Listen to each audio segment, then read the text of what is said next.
Hello la famille, aujourd'hui nous allons aborder une thématique très importante dont il s'agit un peu de mettre en lumière les contrats de travail au Gabon. Donc je vous ai fait, euh, j'ai mis tous ces contrats dans ce tableau comme vous pouvez l'apercevoir.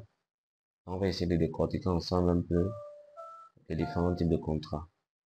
Et pour toutes les personnes qui voudront bien m'encourager, ce document comme vous le voyez, il est à 5000 francs.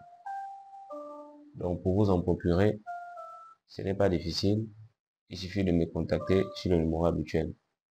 Avant de voir les différents contrats de travail en République gabonaise et leurs caractéristiques, je voudrais aussi vous présenter deux ouvrages. Donc cet ouvrage est intitulé Ma pochette du code du travail. Ici, il s'agit de mettre en lumière les différentes étapes qu'il faudra maîtriser pour la résiliation d'un contrat à durée indéterminée. Et voici le sommaire qui est ici. Et cet ouvrage est au prix de 15 000 francs. Voilà. Cet ouvrage est au prix de 15 000 francs. Et comme vous pouvez le voir, ça 107 pages. Et le dernier ouvrage que je mets en évidence, c'est mon livre intitulé Fiscalité des salaires et sécurité sociale au Gabon. Donc, lui, par contre, il est de 25 000 francs. Tous ces ouvrages viennent en version PDF. Donc, pour toutes les personnes qui voudront bien commander ces ouvrages, il suffit de me contacter sur ces numéros-là. Voilà, qui s'affichent ici. En ce qui est de la présentation de ces ouvrages, il existe une vidéo sur ma chaîne YouTube où vous pouvez retrouver les détails, les explications concernant ces types d'ouvrages. Donc, revenons sur la thématique du jour. Donc, la thématique du jour ici porte sur les contrats de travail au Gabon. On commence avec le contrat phare, le contrat à durée déterminée, donc le CDD. Donc, les articles de référence ici, ce sont les articles 23, 24 et 60 du Code du travail de 2021. Et ensuite, la forme, ici on nous demande la forme, il est obligatoirement écrit. Donc, le CDD est obligatoirement écrit. Donc, si on vous fait signer un CDD qui n'est pas écrit, ce n'est pas un CDD, mais c'est un CDI, donc un contrat à durée indéterminée. Parce que le contrat à durée indéterminée, c'est le seul contrat qui n'est pas obligatoirement écrit. Mais le CDD est obligatoirement écrit. Et concernant sa durée maximale, c'est 2 ans. Ça veut dire quoi 2 ans? Ça voudrait dire que vous pouvez renouveler le CDD autant de fois que vous voulez, mais à condition de ne pas dépasser 2 ans. Voilà. Donc, vous pouvez partir. Supposons que vous êtes embauché dans une entreprise, vous avez fait 4 mois. Après, l'entreprise envoie la maison, l'entreprise vous rappelle encore 2 mois après, vous allez encore faire 4 mois. Après, vous partez encore à la maison, on vous rappelle. Retenez que le fait qu'on vous envoie à la maison et lorsque vous êtes revenu n'annule pas votre ancienneté au sein de l'entreprise. Donc, c'est-à-dire les différents de compte. Donc, ces différentes périodes-là vont être prises en compte dans votre présence totale au sein de l'entreprise. Ensuite, comme indemnité de rupture de contrat, donc lorsque vous avez signé un CDD, à la fin du CDD, qu'est-ce que vous bénéficiez?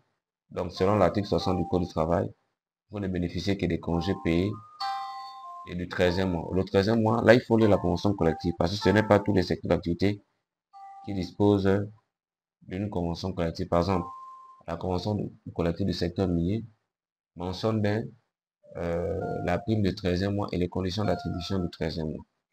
Donc ici, du côté droit, je vous ai préparé un peu des explications concernant le CDD. Je vais un peu zoomer. Ok. Donc, comme vous le voyez ici, on dit l'article 60, le contrat de travail à durée déterminée prend fin à l'échéance de celui-ci sans procédure, sans indemnité de rupture, à l'exception des indemnités de congés payés. Donc, c'est comme je vous ai dit tout à l'heure, hein, que euh, le CDD, lorsqu'il arrive à échéance, les seules indemnités de rupture que vous allez bénéficier, c'est les indemnités de congés payés. Maintenant, si la convention collective prévoit d'autres indemnités, on va vous remettre ça. Mais retenez juste que la seule, ou encore les seuls éléments que vous bénéficiez à la fin du contrat à durée déterminée, ce sont vos congés payés, y compris le dernier salaire du mois travaillé.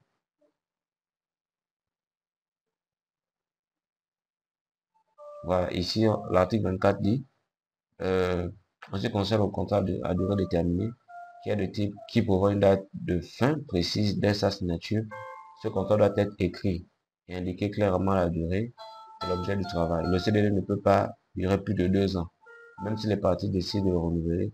Si le contrat dépasse cette limite de 2 ans, il devient automatiquement un contrat durant indéterminé qui est un contrat sans date de fin fixe. Donc, comme je viens à peine de vous dire, vous pouvez renouveler le CDD autant de fois que vous voulez, mais à condition que ça ne dépasse pas 2 ans. Ensuite, que signifie renouvellement inclus? Donc, quand j'ai tenté d'expliquer, renouvellement inclus voudrait dire quoi? Donc, le renouvellement inclus signifie que la durée totale du contrat de travail à durée déterminée ne peut pas excéder 2 ans. En comptant les éventuelles prolongations du contrat. Par exemple, si vous signez un CDD de 12 mois, vous pouvez le renouveler une seule fois ou 2 fois, mais la durée cumulée de ces renouvellements ne peut pas excéder 12 mois. Si vous dépassez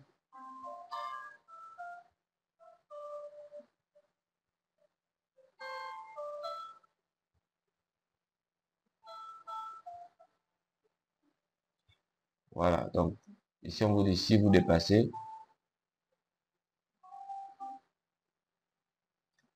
okay, voilà, si vous dépassez cette limite de 2 ans, votre CDD devient un contrat à durée indéterminée qui n'a pas de date de fin fixe. Donc le renouvellement du CDD est soumis à certaines conditions qui sont expliquées dans le code du travail.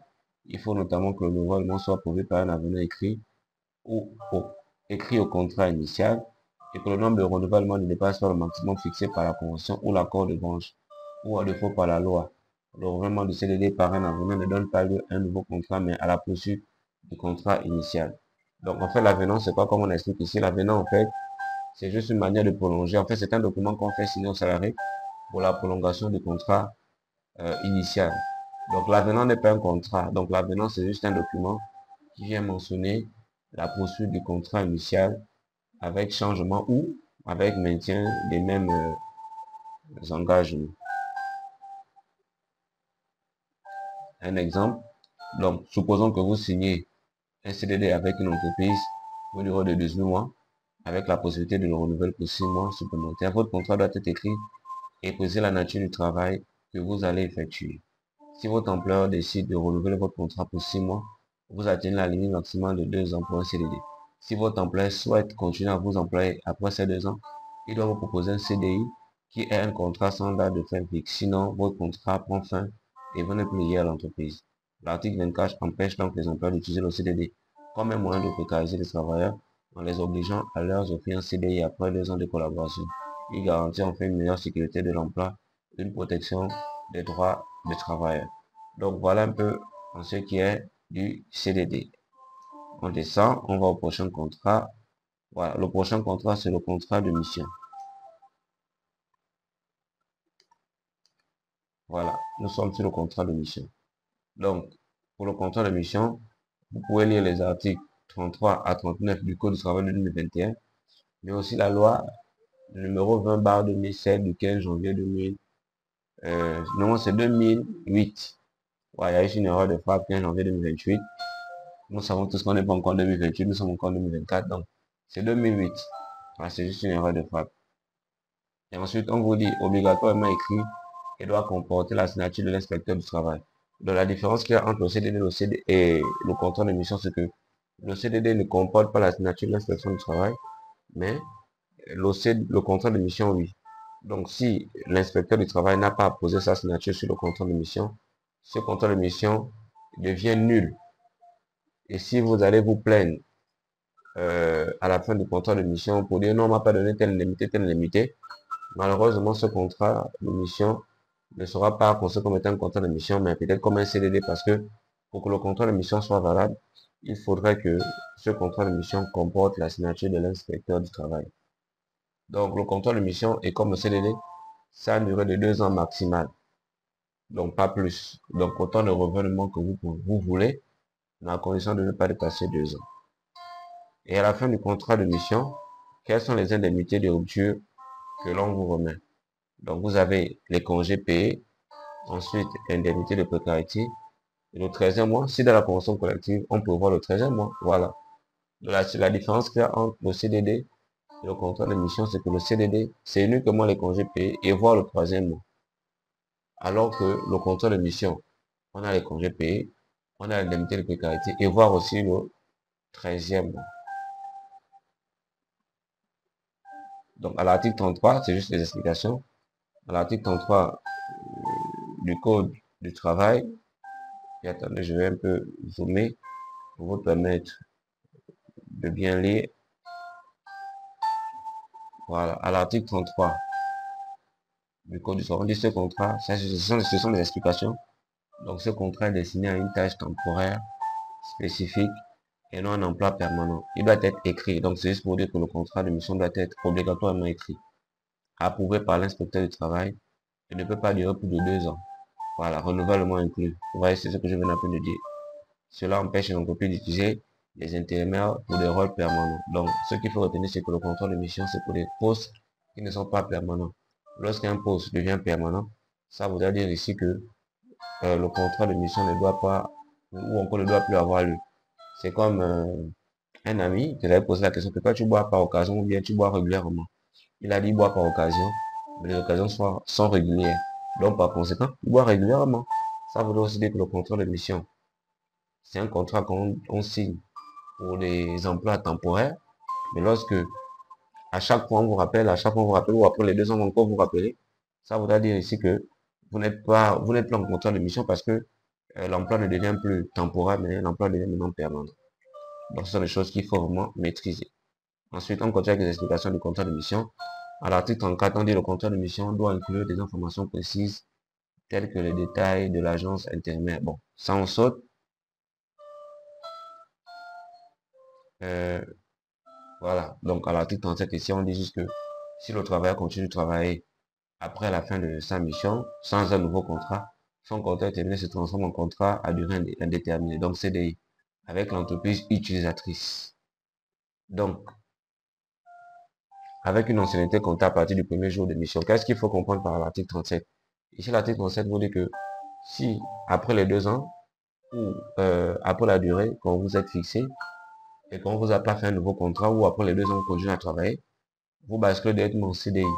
Maintenant, le CDI, ce n'est pas l'entreprise qui vous a recruté, mais par contre, c'est l'entreprise utilisatrice. Donc, l'entreprise utilisatrice, c'est là où le salarié exerce ses activités. Je vais prendre un exemple. Par exemple, la Commonwealth a besoin de 2 techniciens de surface. Moi qui suis cabinet de 141 consulting, je recrute 2 techniciens de surface. Mais sauf que les techniciens de surface ça, ne vont pas travailler dans ma boîte, mais vont travailler à la Commonwealth. Donc la Commonwealth ici sera considérée comme étant l'entreprise utilisatrice. Donc si, malgré le fait que c'est moi qui ai fait signer à ces 2 techniciens de surface des contrats, donc sur ces contrats c'est bien 241 consulting, mais le lieu où ils vont exercer c'est à la Commonwealth. Donc par conséquent, la Commonwealth devient ici l'entreprise utilisatrice. Ce qu'on est en train de vous dire ici que lorsque le contrat de mission se transforme en CDI, ce n'est pas l'entreprise de mise à disposition de personnel qui prend en charge le CDI, mais c'est l'entreprise utilisatrice qui prend en charge ce CDI. Voilà. Bon, ici, l'exercice d'application, ce sont les mêmes explications que je vais rappeler de donner ici. Donc, on va sauter, on passe. Voilà. Ensuite, nous sommes plus dans le contrat de mission. Ce qu'il faut savoir, c'est la rémunération. Souvent, gens me demandent, mais nous, on est des temporaires. Est-ce que si on occupe les mêmes fonctions que celui qui est permanent là-bas, par exemple, à la Communauté ou à Dormani, est-ce qu'on aura la même rémunération? Oui. C'est ce que l'article 15 de la loi euh, numéro 13/2007 mentionne. Donc ici, on dit que le salaire de base du travailleur sous contrat de mission doit être au moins égal à celui prévu par sa catégorie dans la grille salariale interne de l'entreprise utilisatrice. Cela garantit que les intérimaires ne soient pas payés moins que les travailleurs permanents pour le même type de travail. En plus du salaire de base, le travailleur sous contrat de mission bénéficie des mêmes primes et indemnités que le travailleur permanent. En fonction de la nature de son emploi, cela inclut par exemple des primes de risque de transport. Donc ici, qu'est-ce qu'il faudrait savoir? Il faudrait savoir que même si vous êtes en contrat de mission, si vous occupez les mêmes fonctions que le salarié qui se trouve dans l'entreprise utilisatrice, vous devez avoir la même rémunération. Donc rémunération égale. Ce n'est pas parce que vous êtes temporaire et que l'autre est permanent vous n'allez pas avoir la même rémunération. Non, c'est ce qu'on est en train de vous dire ici, que la rémunération doit être égale.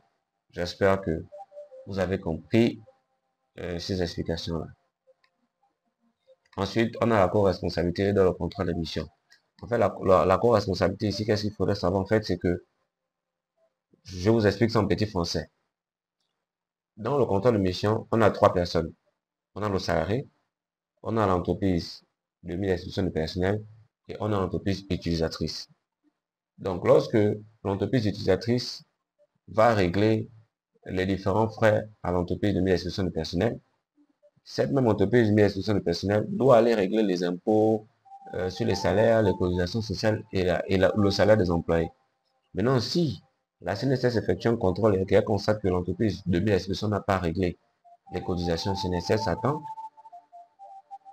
si cette entreprise subit une amende, par exemple, de 10 millions, ces 10 millions vont être divisés en deux. C'est-à-dire une partie qui est prise en charge par l'entreprise utilisatrice et une partie qui est prise en charge par l'entreprise de mise à disposition du personnel. C'est ce que mentionne ici l'article 17 sur la co-responsabilité, parce que l'entreprise utilisatrice a le droit de veiller à ce que les charges sociales et fiscales soient régulièrement payées.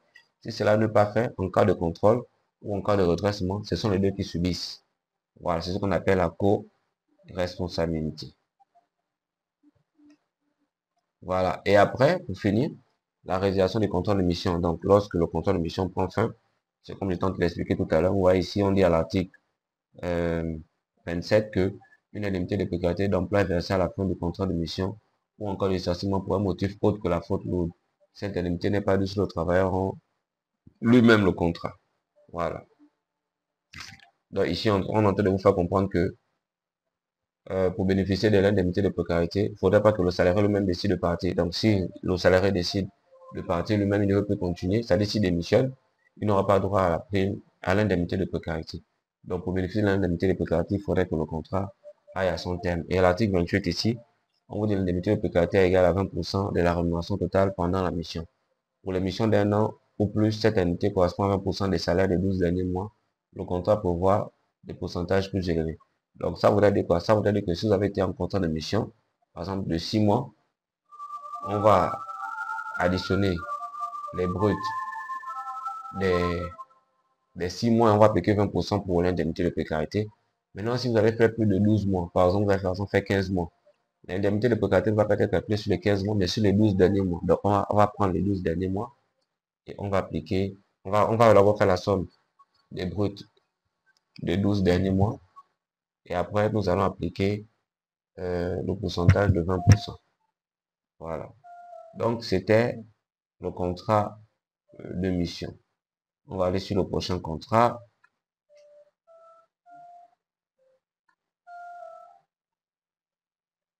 Donc, le prochain contrat, c'est lequel? Voilà. C'est le contrat journalier ou hebdomadaire. Donc, on arrive sur le contrat journalier ou hebdomadaire. Donc, ici, il faut regarder les articles 25 et 26 du Code du travail de 2021. Et ici, on vous dit qu'il est obligatoirement écrit. Donc, le contrat journalier, c'est celui qui est conclu pour un jour de travail. Et le contrat hebdomadaire, c'est celui qui est conclu pour une semaine de travail. Et on vous dit que ces contrats sont toujours écrits.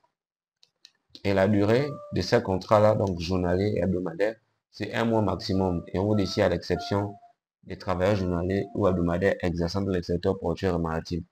Donc, si vous avez été recruté pour occuper des fonctions ou encore pour qu'on vous fasse signer un contrat journalier ou hebdomadaire, si le secteur d'activité dans lequel vous exercez n'est pas le secteur portuaire ou maritime, malheureusement, les autres secteurs d'activité, c'est un mois maximum. Si au-delà de un mois, la volonté se poursuit. Là, on ne parle plus de contrat journalier ou encore de contrat hebdomadaire, mais on parle du contrat à durée indéterminée. C'est ce que mentionnent les articles 25 et 26. Voilà, c'est ce que j'explique ici. Je vais rapidement lire. Donc, ici, définition du travail journalier ou hebdomadaire. Donc, un travailleur considéré comme journalier ou hebdomadaire s'il a un contrat écrit pour une journée ou une semaine. Le salarié est payé à la fin de cette période. Voilà, c'est ce que j'ai tenté de dire. Ensuite, renouvellement du contrat. Le contrat peut être renouvelé le lendemain ou la semaine suivante sans excéder un mois. Cependant, il y a une exception pour les travailleurs dans les secteurs aéroportuaires ou maritimes où l'emploi par plusieurs employeurs est nécessaire pour les opérations de déchargement et de chargement. Ensuite, contrat à durée indéterminée. Si l'engagement se poursuit au-delà d'un mois, ça dit que si après un mois, vous continuez à travailler en contrat journalier ou hebdomadaire, voilà, au-delà d'un mois, même tacitement, le contrat devient un contrat à durée indéterminée malgré toute clause interdisant la reconnaissance tacite. Ensuite, déclaration obligatoire. Le travailleur journalier ou hebdomadaire doit être déclaré auprès des organismes de sécurité sociale pour le bureau d'embauche, c'est-à-dire à la CNSS et à la ClamGS. Voilà. Enregistrement auprès d'un bureau d'embauche. Le travailleur journalier ou hebdomadaire, quel que soit le secteur d'activité, doit s'enregistrer auprès d'un bureau d'embauche pour encadrer son statut juridique et social. Voilà. Donc, là, on vient un peu d'expliquer le contrat journalier. On va prendre le prochain contrat. Voilà, c'est le contrat à durée. Non, c'est le contrat à durée déterminée, à terme incertain. Et ici, il s'agit de contrat saisonnier, mais aussi pour le contrat pour la réalisation d'un ouvrage. Donc, contrat à durée déterminée, à terme incertain. Ici, il faut lire les articles 27 et 61 du Code du travail de 2021. Et après, on vous dit que c'est un contrat qui est obligatoirement écrit. Donc, soit le saisonnier, soit pour la construction d'un ouvrage. Ce sont des contrats qui sont toujours écrits. Et à quel moment ça prend fin ou la durée maximale? Ici, c'est à la fin des travaux. Malheureusement, le contrat à durée déterminée à terme incertain, c'est un contrat dont on ne connaît pas la date de fin, mais la date de fin est liée en fonction des délais de travaux. Parfois, on va par exemple vous dire que pour construire par exemple le pont, c'est par exemple 2 mois, mais on peut prolonger. Et lorsque les travaux finissent, c'est à ce moment aussi que le contrat pour la réalisation d'un ouvrage se termine. C'est pourquoi on parle de contrat à durée déterminée à terme incertain parce qu'on ne connaît pas quand ça finit. Ensuite, à la fin du contrat, on a les congés payés, on a le 13e mois et d'autres indemnités si la convention collective prévoit l'octroi des autres indemnités concernant le contrat journalier, le contrat saisonnier ou pour la réalisation d'un ouvrage. Voilà, bon, on va un peu essayer d'expliquer.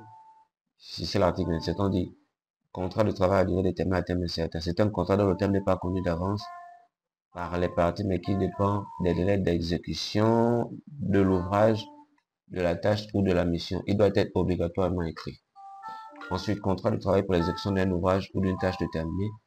C'est un contrat dont le terme n'est pas connu d'avance, mais qui dépend des délais de réalisation d'un ouvrage, d'une tâche ou d'une mission réalisée. Il doit mentionner la nature de l'ouvrage ou de la tâche à effectuer. Il doit être obligatoirement écrit. Voilà. Contrat de travail saisonnier, c'est un contrat à durée déterminée qui peut être conclu pour la durée d'une mission. Il doit mentionner une durée minimale d'emploi et peut être renouvelé de façon successive à chaque nouvelle saison. Donc, un exemple de contrat saisonnier, je vais par exemple prendre ce que l'ancienne entreprise qu'on appelait la SUCAF, ça a changé de nom, c'est plus la SUCAF. Donc, par exemple, là-bas, ils ont ce qu'on appelle la campagne. La campagne, par exemple, c'est la période où on est censé couper la canne. Voilà. C'est la période où on est censé couper la canne. Et la canne ne se coupe pas, on ne coupe pas la canne tous les jours. Il y a des périodes. Donc, lorsqu'on recrute du personnel à cette période-là, là, on parle de contrat saisonnier.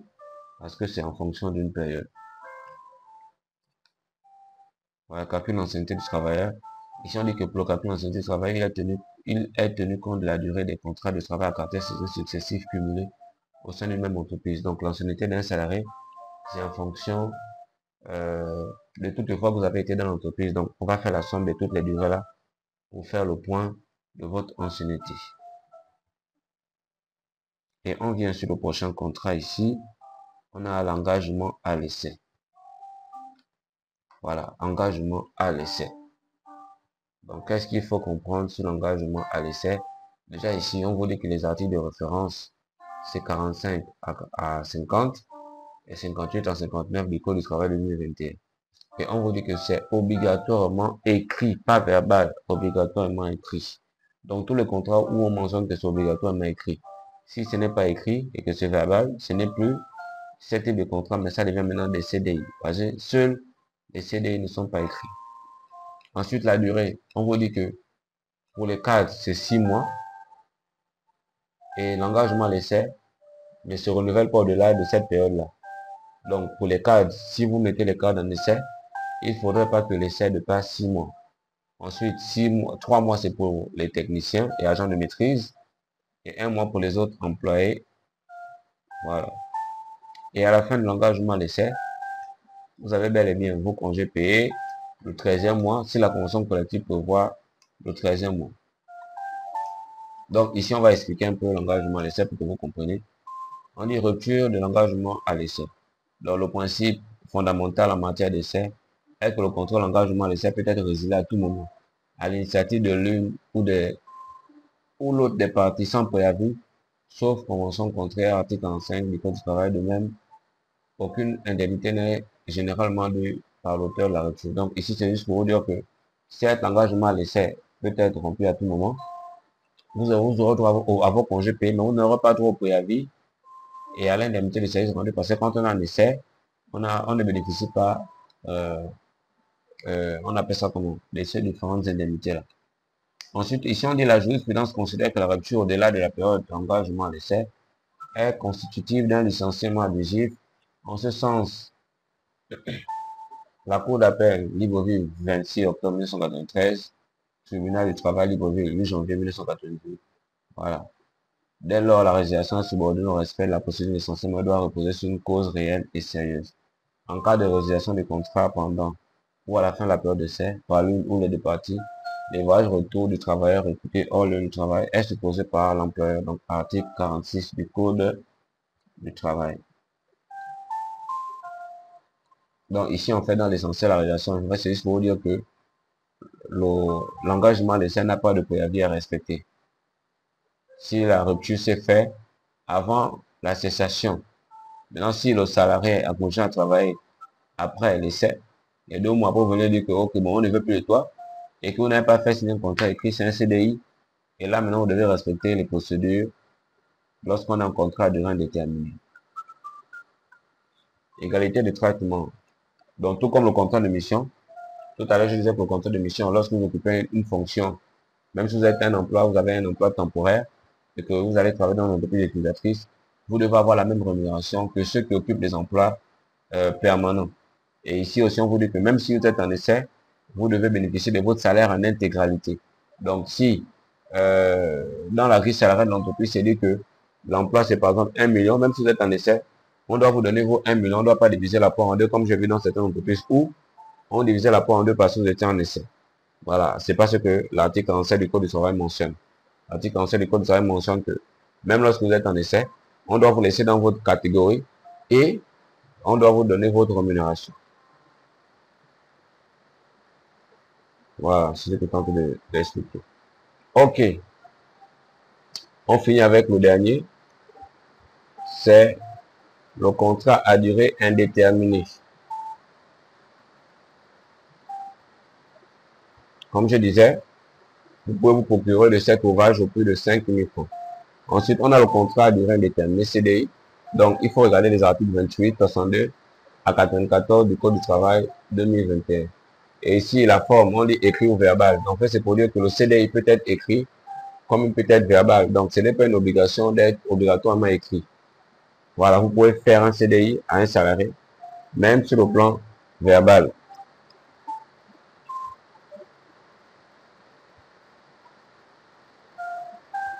Ensuite, les indemnités de rupture lorsqu'on est en CDI. On a les congés payés, on a l'indemnité de préavis qu'on donne, on a l'indemnité de service rendu ou encore de licenciement, on a le 13e mois et d'autres primes indemnités selon la convention collective ou selon le secteur d'activité. Mais les indemnités principales, on a les congés payés, on a l'indemnité de préavis, on a l'indemnité de service rendu ou encore l'indemnité de licenciement. Donc, quelques explications. Donc, ici, à l'article 28, on dit que le contrat de travail à durée indéterminée, CDI, est un contrat sans date de fin définie. Cela signifie que le contrat continue jusqu'à ce que l'une des parties employeur ou employeur décide de le terminer. Cependant, cette réalisation doit respecter certaines procédures, notamment un préavis. Le préavis est une période durant laquelle la partie qui souhaite mettre fin au contrat informe l'autre partie à l'avance pour lui permettre de préparer cette fin Les modalités de ce préavis et les procédures spécifiques sont définies par la loi. Ensuite, à l'article 62, on dit ici un CDI peut être terminé, peut être terminé de plusieurs façons. Donc, le licenciement, c'est la décision de l'employeur de mettre fin au contrat de travail. Cela peut être pour des raisons économiques, disciplinaires ou personnelles. La démission, c'est lorsque l'employeur décide de quitter son emploi de son propre chef. La rupture amiable, c'est une décision mutuelle entre l'employeur et l'employeur de mettre fin au contrat, souvent appelé rupture conventionnelle. De part à la retraite, l'employé cesse de travailler pour profiter de la retraite. Décès du travailleur, le contrat se termine automatiquement en cas de décès du travailleur. Donc voici un peu les différentes raisons qui peuvent mettre un terme à un CDI. Et comme je vous disais, dans cet ouvrage-là, donc dans cet ouvrage intitulé La Pochette, à l'intérieur, on parle de tout ça. Donc de toutes les procédures liées à la résiliation d'un contrat à durée indéterminée. Voilà, comme exercice d'application, on est marié employé en CDI dans une entreprise marketing. Voici comment chaque modalité peut être appliquée à elle. Le licenciement. L'entreprise décide de licencier Marie pour des raisons économiques. Elle est informée par écrit et un préavis de 2 mois respecté avant la fin de son contrat. La démission. Marie trouve une nouvelle opportunité de travail et décide de démissionner. Elle informe son employeur par l'aide de démission, respecte un préavis d'1 mois. Rupture amiable. Après les discussions, Marie et son employeur conviennent mutuellement de mettre fin à son contrat. Elle signe encore de rupture conventionnelle. Départ à la retraite. Marie atteint l'âge de la retraite et décide de cesser de travailler. Elle informe son employeur de son départ à la retraite et suit les procédures administratives nécessaires. Décès du travailleur. Malheureusement, si Marie décède, son contrat de travail est automatiquement résilié à date de décès. En fait, tous ces scénarios, en fait, c'est de vous montrer comment est-ce que le CDI peut prendre fin. Voilà. Donc, nous sommes arrivés au terme de cette vidéo. Je vous remercie. Donc, vous savez que le pays est en train de changer. Nous ici, on essaie de changer d'une autre manière. Donc, je vous invite à m'encourager. Abonnez-vous massivement, partagez la chaîne, partagez à vos contacts, partagez à vos collaborateurs, à vos collègues de travail, parce que c'est une chaîne qui traite des problèmes des travailleurs en République gabonaise. Donc, sur ce, on se dit à très bientôt et merci d'être resté jusqu'à la fin.